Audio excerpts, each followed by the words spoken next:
Esta es la W, nos vamos inmediatamente con la propuesta de los militares y policías votando. ¿De quién es, Lucas?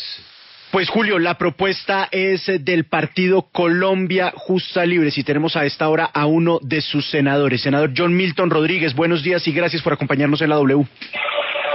Lucas, muy buenos días, un saludo muy especial para ti, para Julio, para toda la mesa de trabajo y para todos sus oyentes. Senador, con una historia como la colombiana, tan llena de sangre por cuenta de la política, ¿por qué es una buena medida devolverle el derecho al voto a los militares y policías? Hay más de 340.000 efectivos de nuestras fuerzas militares, más de 250.000 de nuestra policía, que son tratados como ciudadanos de segunda categoría frente al establecido en el artículo 258 de la Constitución, que nos da el voto a todos los ciudadanos colombianos de poder votar.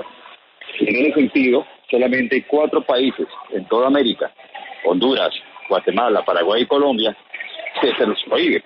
Consideramos que es el momento de dar ese paso de respeto a los derechos de los militares y policías que no son ciudadanos de segunda categoría. Y creemos que eso es importante hacerlo, y por eso la modificación que estamos proponiendo con autoría directa del senador Edgar Palacio en el artículo 219 de la Constitución, permitiendo que los militares y policías puedan hacer ejercicio de su voto. Ahora, eso no implica proselitismo político al interior de la institución. Eso queda claro en el proyecto de ley, donde hay obviamente la prohibición de hacer proselitismo político. Sí, pero mire, esta propuesta cada año la hacen. Recuerdo el año pasado la hizo el Centro Democrático a través de su representante Ricardo Ferro. Cada año la hacen y pues al final no pasa. ¿Qué le hace pensar que va a ser distinto esta vez? Consideramos que a medida que se ha dado el debate, diferentes fuerzas políticas han ido asimilando y comprendiendo la importancia de este proyecto de ley. Infortunadamente, pues obviamente no tiene en este momento ni el apoyo ni el gobierno ni tampoco del partido de gobierno, que es el Centro Democrático. Sin embargo, hay otras fuerzas políticas que están acompañando el proyecto ahora en calidad de coautores, y consideramos que a medida que se hace el debate, que se socializa y se comunica, el propósito del mismo va a tomar fuerza, y consideramos que en esta ocasión vamos a poder avanzar en el desarrollo del Congreso de la República en su trámite de este proyecto. Senador, fue en el año de 1932, hace casi ya 100 años, hace 90 años, cuando en el gobierno del presidente Enrique Olaya Herrera se privó del derecho a los militares. De hecho, fue por propuesta de los propios altos mandos militares de la época. ¿Por qué? Porque se suponía como un riesgo para el ejercicio de su función constitucional politizar a las instituciones castrenses.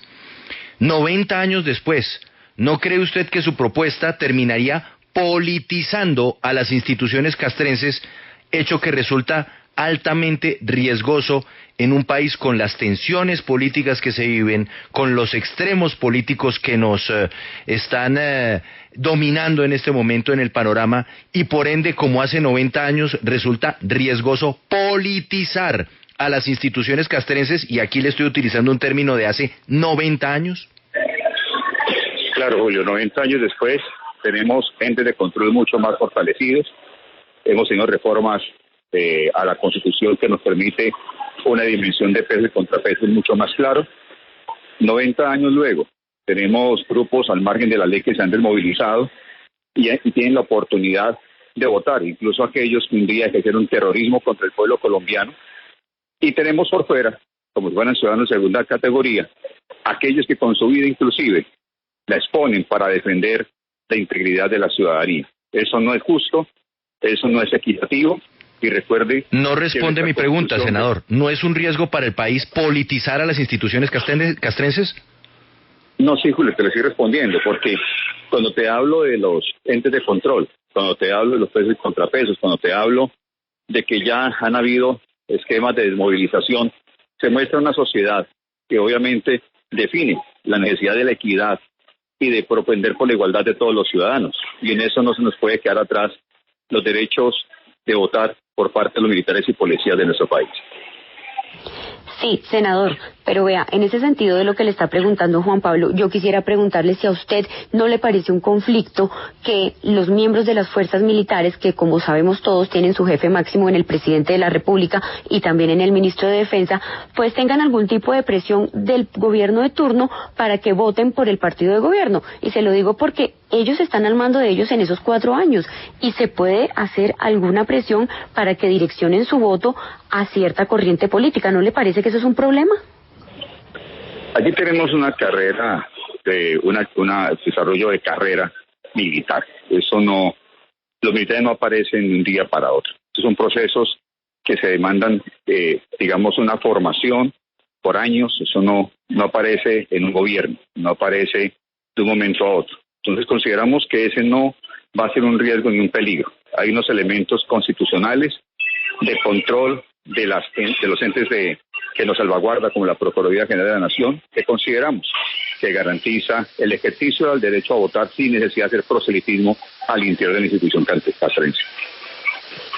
No, pero un segundito, si hay una ventaja para un gobierno en ejercicio o para un candidato en potencia, que un ministro de Defensa que después quiera ser candidato presidencial deje antes de salir del ministerio un ajuste salarial para 500,000 familias, pues le da una ventajita sobre el que no tiene ese poder, ¿no? Le garantizo, Julio, que con el desarrollo que hemos tenido de pesos y contrapesos, ese tipo de jugaditas no se podrían dar. O sea, serán de los elementos en el reglamento que nosotros anunciamos en el proyecto de ley, la reglamentación necesaria por parte de los entes de control para evitar que ese tipo de manejos politiqueros se den al interior de la institución militar o policial. Senador John Milton Rodríguez, ahora quiero que hablemos del momento en el que este proyecto de reforma constitucional es presentado, porque usted ha visto pues el revuelo que ha causado las propuestas en los últimos días de modificar las reglas de juego de las elecciones presidenciales y parlamentarias a pocos meses de que éstas se lleven a cabo.